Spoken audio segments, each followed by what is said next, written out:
Pemirsa, jelang libur akhir pekan, polisi akan kembali melakukan pengetatan menuju tempat tujuan wisata. Iya, pengetatan akan diberlakukan sesuai instruksi Mendagri tentang perpanjangan PPKM Mikro hingga 14 Juni 2021. Kepolisian Republik Indonesia akan kembali melakukan pengetatan arus kendaraan ke sejumlah lokasi kerumunan dan tempat wisata untuk menekan angka penularan COVID-19. Pada akhir pekan, sejumlah lokasi tujuan wisata akan menjadi perhatian polisi untuk dilakukan pengetatan. Salah satu lokasi tujuan seperti di Puncak Bogor, kesiapan akan dilakukan jelang musim libur akhir pekan.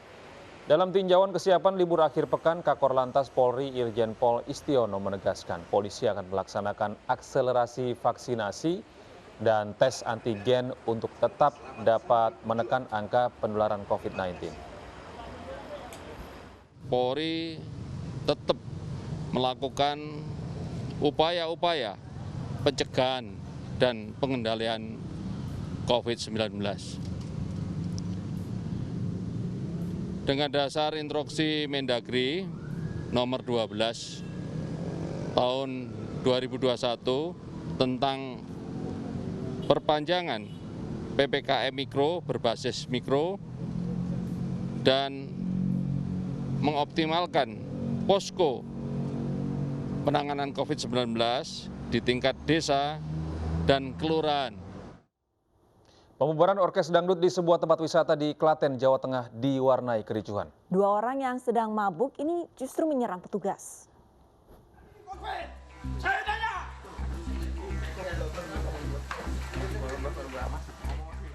Ricuh pembubaran orkes dangdut di lokasi wisata pemancingan Daleman Tulung, Klaten, Jawa Tengah terekam video amatir.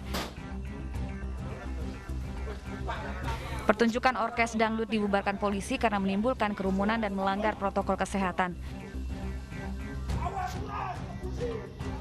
Dua warga berupaya menyerang petugas dan melawan saat polisi menyita sejumlah miras yang ada di lokasi.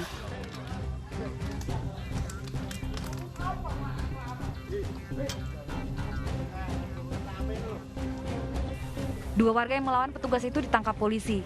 Keduanya bernama Safari, usia 40 tahun, dan Adi Kurniawan, usia 20 tahun, warga Mojongo, Boyolali. Beberapa warga sedang mabuk ataupun minum minuman keras, di mana Kapolsek langsung bertindak untuk membubarkan. Tetapi dari beberapa orang yang di situ melawan petugas dengan mengancam akan membunuh Kapolsek. Akibat melawan petugas, kedua pelaku terancam hukuman 7 tahun penjara.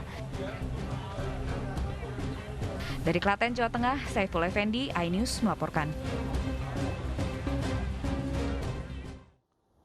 Polda Riau ungkap kasus pemalsuan surat keterangan bebas COVID yang diperjualbelikan pada calon penumpang pesawat. Ya, seorang pelaku pembuat surat keterangan bebas COVID-19 palsu ini ditangkap oleh petugas.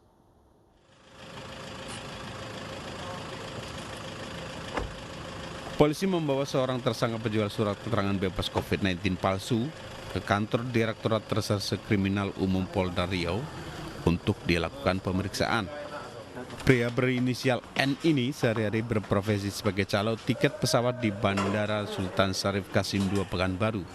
Tersangka ditangkap dari laporan adanya surat keterangan swab antigen palsu yang digunakan calon penumpang untuk melakukan perjalanan udara. Tersangka N menjual surat keterangan bebas COVID antara 50 hingga 200 ribu rupiah. Dari pengakuan tersangka, dirinya berhasil menjual 1.252 surat keterangan swab antigen palsu ke warga dan beroperasi selama 3 bulan. Pelaku pemalsuan daripada surat antigen yang dikeluarkan dari beberapa rumah sakit di Pekanbaru ini adalah hal yang sangat kita sayangkan di masa pandemi ini.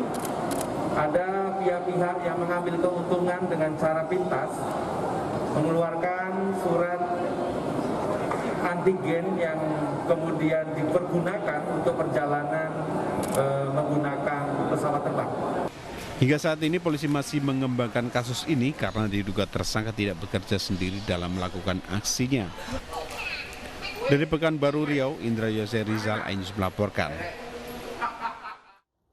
Pemirsa, seorang ASN di Kota Tebing Tinggi, Sumatera Utara ditemukan meninggal dunia di sepeda motornya. Namun warga sekitar tidak ada yang memberikan pertolongan karena khawatir korban meninggal akibat COVID-19.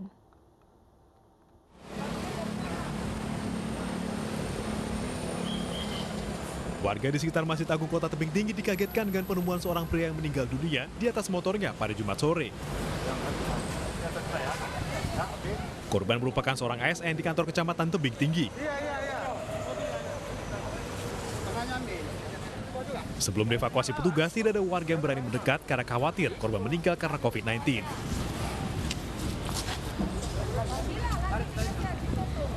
Nah, tadi waktu kami cek di TKP, yang bersangkutan sudah meninggal dunia. Namun sebab masih kami jalan. Ada kemungkinan penyakit atau? Nah, ini masih kami jalani dan sekarang kami bawa ke Bayangkara.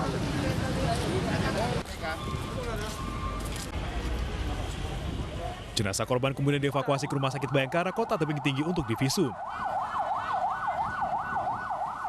Kasus kini ditangani oleh Polsek Rambutan dan Polres Tebing Tinggi. Dari Tebing Tinggi, Sumatera Utara, Abdullah Sani Hasibuan, iNews melaporkan. 1.000 lansia di Padang Lawas Utara, Sumatera Utara divaksin. Vaksinasi massal ini untuk menghadapi dan mencegah penularan klaster baru COVID-19.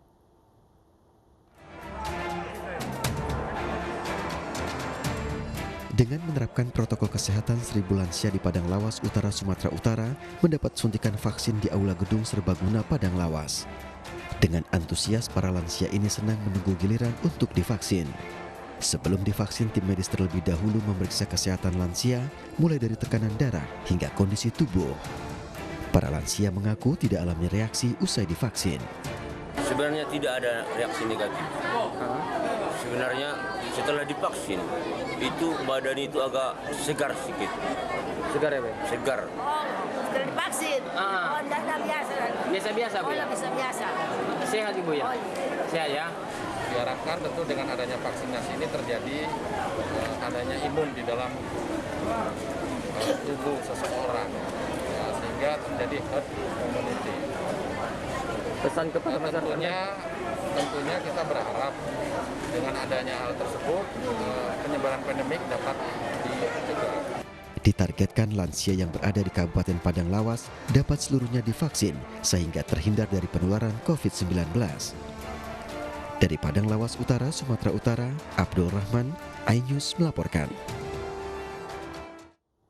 Memandikan dan menguburkan jenazah terkonfirmasi positif tanpa protokol kesehatan, puluhan warga di Serandakan, Bantul menjalani tes swab. Pemakaman tanpa prokes karena keluarga meyakini almarhum tidak terpapar virus COVID-19.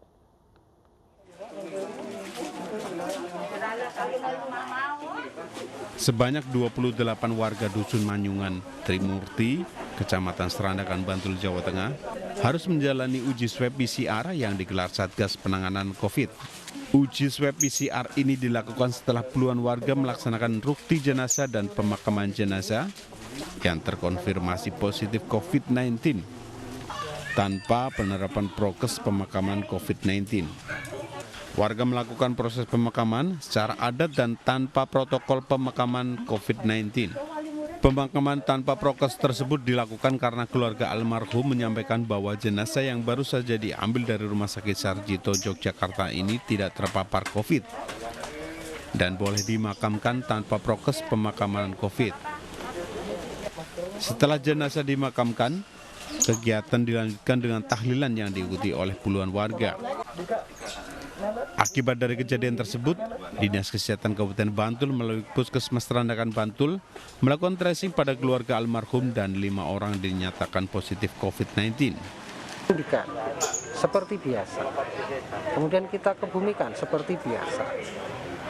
Dan ternyata setelah sekitar 4 hari kemudian muncul hasil bahwa almarhum itu terkonfirmasi positif COVID, itu kemudian kita menjadi suspek semua. Sejumlah personel keamanan dari TNI Polri berjaga di lokasi kegiatan uji swab PCR di Desa Manyungan, mengantisipasi penolakan warga karena kasus penolakan sempat terjadi di salah satu dusun terdekat. Dari Bantul, Yogyakarta, Trisna Purwoko, iNews melaporkan. Seorang penumpang kapal laut yang terkonfirmasi positif COVID-19 lolos dari pemeriksaan kesehatan di Surabaya, Jawa Timur. Ya, saat tiba di pelabuhan tujuan Kota Waringin Barat, Kalimantan Tengah, penumpang itu dipulangkan kembali.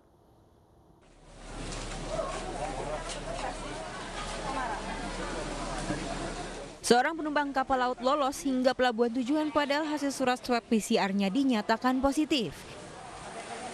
Ia bersama 3 anggota keluarganya lolos dari pemeriksaan kesehatan di Pelabuhan Tanjung Perak, Surabaya, Jawa Timur.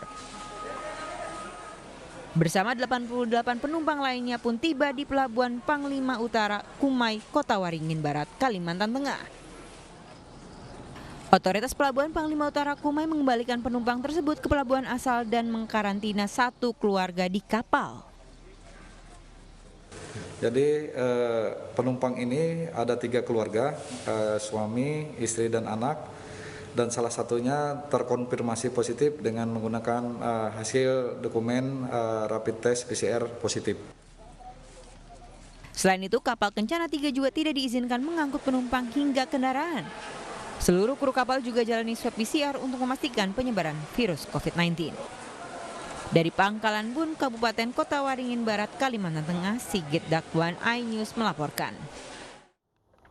Ya, sementara itu pemirsa, 1 RW di Kecamatan Kelapa II, Kabupaten Tangerang, Banten menjadi klaster penyebaran COVID-19. Iya, dan 6 unit mobil ambulans ini diturunkan untuk mengevakuasi 50 warga yang terpapar. Motor siapa? Motor. Nah, Masuk dulu sana. 3 mobil ambulan, 4 mobil loh. Dari video amatir warga, sejumlah tim medis dengan mobil ambulans mengevakuasi warga perumahan Sampan yang berada di RW 6 Kecamatan Kelapa II untuk dievakuasi ke hotel. Puluhan warga terpapar COVID-19 secara tiba-tiba, padahal tidak ada aktivitas kerumunan di wilayah perumahan. Penyebaran COVID-19 diduga berasal dari luar perumahan tersebut. Seluruh akses di perumahan Sampan ditutup. Pengurus RW hanya membuka 1 akses pintu masuk guna membatasi aktivitas warga. 50 orang warga yang positif telah diungsikan ke sebuah hotel untuk menjalani isolasi. Sampai kemarin ada 50 orang.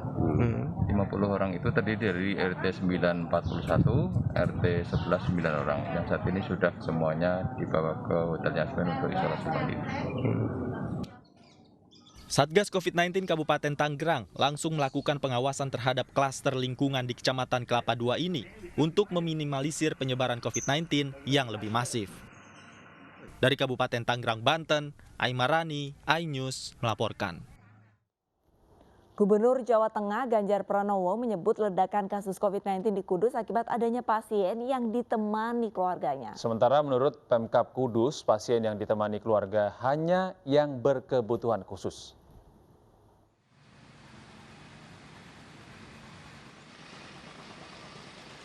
Pemerintah Kabupaten Kudus memberi penjelasan soal dibolehkannya pasien COVID-19 di instalasi gawat darurat RSUD Dr. Lukmono dan ruang isolasi penderita COVID-19 di Akademi Kebidanan Kudus ditunggui oleh keluarga.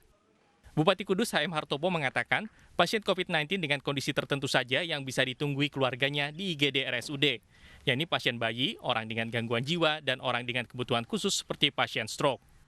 Nah, karena keterbatasan dari sumber daya manusia yang ada di rumah sakit ini, ya tentunya kemarin dengan ada diskusi dengan saya, dengan direktur, juga dengan teman DPR, terutama dengan Pak Ketua DPR, itu artinya kita monggo silakan, asalkan harus pakai APD lengkap. Nah, tapi kemarin SOP-nya tidak dipatuhi, ternyata ada yang muda, tadi kan tidak semuanya. Artinya tidak semua ditungguin, cuma yang ditungguin cuma hanya beberapa aja yang punya kebutuhan khusus. Selain menggunakan APD lengkap, RSUD Kudus juga mensyaratkan keluarga penunggu pasien COVID-19 tidak boleh pulang. Sebagai gantinya untuk semua kebutuhan logistik, vitamin hingga swab dari penunggu pasien dipenuhi oleh rumah sakit. Diberitakan sebelumnya Gubernur Jawa Tengah Ganjar Pranowo menemukan adanya keluarga menunggui pasien COVID-19 di RSUD Lukmono Hadi dan RS Darurat di Asrama Akbid Kudus. Temuan tersebut dinilai sebagai pelanggaran SOP penanganan pasien COVID yang telah digariskan WHO dan Kementerian Kesehatan. Karenanya, Ganjar Pranowo meminta pemerintah Kabupaten Kudus mengevaluasi lagi manajemen atau SOP penanganan pasien COVID-19 di RSUD Lukmono Hadi maupun di fasilitas kesehatan lainnya. Dari Kudus, Jawa Tengah, Nur Khairuddin, iNews melaporkan. Iya, ini ada saja cara untuk memberikan saran begitu ya kepada orang-orang agar terhindar dari penyebaran COVID-19. Ini salah satunya menggunakan cara yang unik. Hantu pocong dan pasien COVID-19 diajak untuk berkeliling di pusat perbelanjaan di Padang, Sumatera Barat. Ya, ini petugas memilih sosialisasi dengan menggunakan pocong dan pasien COVID-19 agar pengunjung ini menjadi lebih memperhatikannya. Dan kita simak informasinya.